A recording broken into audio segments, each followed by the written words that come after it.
ఆ ఆస్తిలో సగము ఎవరి దగ్గర అయితే నేను తీసుకున్నాను, ఎవరైతే నేను లంచం ఆశించి నాకున్న ఉద్యోగాన్ని బట్టి, నాకున్న అధికారాన్ని బట్టి పీడించి పిప్పు చేసి బీదవారని కనికరించుకోకుండా నాకు రావాల్సినది లంచము తీసుకున్నాను, నిలబడి చెప్తున్నాడు, ఇదిగో నేను ఇచ్చేస్తా.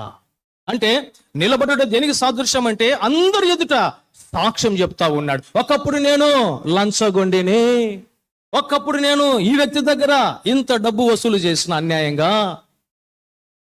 ఒక చదువుకున్న వ్యక్తి, ఒక ప్రముఖమైన ఉద్యోగంలో ఉన్నవాడు అందరి ముందర తన పాత జీవితమును ఒప్పుకుంటున్నాడు. మారు మనసు రూపాంతర అనుభవము, సాక్ష్యము, నిలబడుట సాక్ష్యము. ఉందా మనకు సాక్ష్యం? మన ఇంట్లో మనకు సాక్ష్యం ఉందా? ఒకప్పుడు సాక్ష్యం అంటే ఏంటి? సాక్ష్యం అంటే